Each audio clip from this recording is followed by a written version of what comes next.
Hi நண்பர்களே, எப்படி இருக்கீங்க? மட்டன் சுக்கா எப்படி செய்கிறதுன்னு பார்க்கலாமா?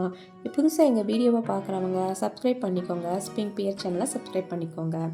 அடுப்பில் ஒரு கடாய் வச்சுக்கோங்க. கடாயில் எண்ணெய், நல்லெண்ணெய் விட்டுக்கோங்க. நல்லெண்ணெயில் 1.5 ஸ்பூன் மிளகு, 4-5 வத்தல், ஒரு பட்டை, ஒரு ஏலக்காய், ஒரு கிராம்பு, கொஞ்சம் கருவேப்பிலை, கொஞ்சம் பெருஞ்சீரகம் இவ்வளோத்தையும் போட்டு அந்த எண்ணெயில் நல்லா வறுக்க எடுத்துக்கோங்க. நல்லா வறுபட்ட உடனே அது தனியாக ஒரு பிளேட்டில் எடுத்து வச்சுக்கோங்க.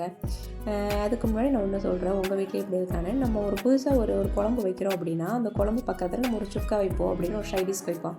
இப்போது அது வைக்கும்போது என்ன ஆகும் அப்படின்னா, அடுத்த ட்ரிப்பு எப்போ அந்த குழம்பு வச்சாலும் சைடிஷாக வைக்கிற அந்த சுக்கா வேணும்னு கேட்பாங்க.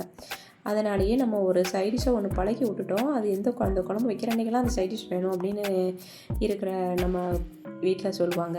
அது எல்லார் வீட்லேயும் அது இருக்கும்னு நினைக்கிறேன். வாங்க அடுத்து நம்ம வீடியோக்குள்ளே போகலாம். குக்கர் எடுத்துக்கோங்க. குக்கரில் கொஞ்சம் நல்லெண்ணெய் விட்டுக்கோங்க. அந்த நல்லெண்ணெயில் நான் ஒரு 1/2 கிலோ மட்டன் வாங்கியிருக்கேன். அந்த 1/2 கிலோ மட்டனை நல்லா கழுவி எடுத்து வச்சுருக்கேன். நீங்களும் அதே மாதிரி கழுவி எடுத்துக்கோங்க. எடுத்துகிட்டு அந்த குக்கரில் நல்லா எண்ணெய் சூடான பிறகு இந்த மட்டனை கழுவுன மட்டனை தூக்கி போடுங்க. அது நல்லா எண்ணெயிலேயே நல்லா வதக்குங்க. நல்லா வதங்கி விட்டோடனே அதில் ஒரு ஸ்பூன் மஞ்சள் பொடி போட்டுக்கோங்க. ஒரு ஸ்பூன் இஞ்சி பூண்டு பேஸ்ட்டு போட்டுக்கோங்க. போட்டு ரெண்டையும் சேர்த்து நல்லா வதங்கணும். நல்லா வதங்கினதுக்கப்புறம் அந்த எண்ணெயிலே வதங்கினதுக்கப்புறம் கொஞ்சம் உப்பு, அதையும் அந்த கறிக்கு தேவையான உப்பு போட்டுக்கோங்க.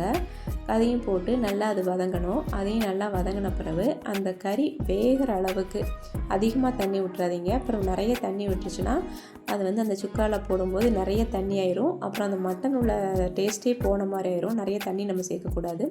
அதனால் அந்த கறி வேகிற அளவுக்கான தண்ணி கரெக்டாக அந்த கறி முங்குற அளவுக்கு கொஞ்சம் கூட வச்சுக்கோங்க. அது கூட அந்த பார்த்தீங்களா, இதே மாதிரி வச்சுட்டு கரெக்டாக வச்சுட்டு அடுப்பை மூடி வச்சுருங்க.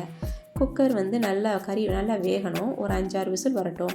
நீங்கள் எலும்பு கறி வாங்கினீங்கன்னா இன்னுமே நல்லாவே டேஸ்ட்டாகவே இருக்கும். எலும்பு கறி நல்லி எலும்புலாம் போட்டு வைக்கும்போது எங்கள் வீட்டில் நான் மட்டன் பீஸாகவே வாங்கிட்டேங்கிறதுனால அப்படியே போட்டாச்சு. தனிக்கறியாகவே வாங்கியிருக்கேன். போட்டு இப்போ நம்ம குக்கரையும் மூடியை போட்டு வேக வைக்க போகிறோம். ஒரு 5-6 விசில் நல்லா வேகட்டும். மட்டன் வேக கொஞ்சம் டைம் எடுக்கும். சிக்கன்னா ஒரு 5 நிமிஷத்தில் நமக்கு வெந்துடும். 10 நிமிஷம் தான் அதோட டைம். அப்புறம் ஒரு கடாயில் நல்லெண்ணெய் விட்டுக்கோங்க. நல்லெண்ணெய் தாங்க மட்டன்லாம் செய்யும்போது நல்லா டேஸ்டியாக இருக்கும். கடாயில் எண்ணெய் விட்டுக்கோங்க, நல்லெண்ணெய் விட்டுக்கோங்க. அதில் நான் ஒரு 1/2 கிலோவுக்கு கொஞ்சம் கம்மி, ஒரு 400 வெங்காயம், சின்ன வெங்காயம் தான் நல்லா டேஸ்டியாக இருக்கும். சின்ன வெங்காயம் சேர்த்துக்கோங்க. சின்ன வெங்காயம் நல்லா வதங்கணும் எண்ணெயில் வதங்கினதுக்கப்புறம் நம்ம வேக வச்சு எடுத்துருக்கோம் இல்லையா, இந்த மட்டன் 5 விசில் வேக வச்சு நான் அதை எடுத்து வச்சுருக்கேன். இந்த மட்டனை உங்களுக்கு பார்த்தாலே தெரியும். இந்த மட்டனை அந்த வதக்கி வச்சுருக்கிற வெங்காயத்தோடு சேர்த்து மிக்ஸ் பண்ணுங்கள். மிக்ஸ் பண்ணிவிட்டு அந்த எண்ணெயிலேயே இதுவும் சேர்ந்து வதங்கட்டும். நல்லா வதங்கினோன்ன பிறகு நம்ம ஏற்கனவே அந்த வத்தல், மிளகு, பட்டை, ஏலக்காய் அதெல்லாம் கொஞ்சம் வறுத்து வச்சுருந்தோம் இல்லையா, இதை நல்லா ஒரு மிக்ஸி ஜாரில் பவுட்ரு பண்ணி எடுத்துக்கோங்க. அதை நான் அந்த கிளிப்ஸை எடுக்க விட்டுட்டேன். அதை நல்லா பவுட்ரு பண்ணி எடுத்துக்கிட்டு இது நல்லா வதங்கினதுக்கப்புறம் இந்த பவுட்ரை நீங்கள் கடைசியில் சேருங்க. சேர்த்துட்டு நல்லா ஒரு பரட்டி அப்படியே அந்த எண்ணெயிலேயே நமக்கு அது வதங்கணும். அது வதங்க தான் நல்லாயிருக்கும். வதங்கி தண்ணி விடாமல் அது கொஞ்சம் வதக்கினாவே நல்லா ஒரு தொக்கு மாதிரி நல்லாவே வரும். நீங்கள் அப்படியே எடுத்துக்கோங்க. நான் இதில் இந்த கொஞ்சம் மசால் வடைலாம் எனக்கு இன்னும் போகணும் அப்படிங்கிற ஒரு காரணத்துக்காக, கொஞ்சம் கிரேவி மாதிரி வேணுங்கிறதுக்காக நான் கொஞ்சம் தண்ணி சேர்த்துருக்கேன். தண்ணி சேர்த்து கொஞ்சம் உப்பையும் அந்த வெங்காயத்துக்கு ஏற்றாப்புல உப்பையும் கொஞ்சம் போட்டு, ஏற்கனவே கொஞ்சம் உப்பு போட்டுருக்கோம் இல்லையா, அதனால் கொஞ்சமாக உப்பு சேர்த்தா போதும். போட்டுட்டு அந்த தண்ணிக்கும் அந்த கறியும் சேர்ந்து மிதமான தீயில் அப்படியே வேகிற மாதிரி விட்டுட்டேன்.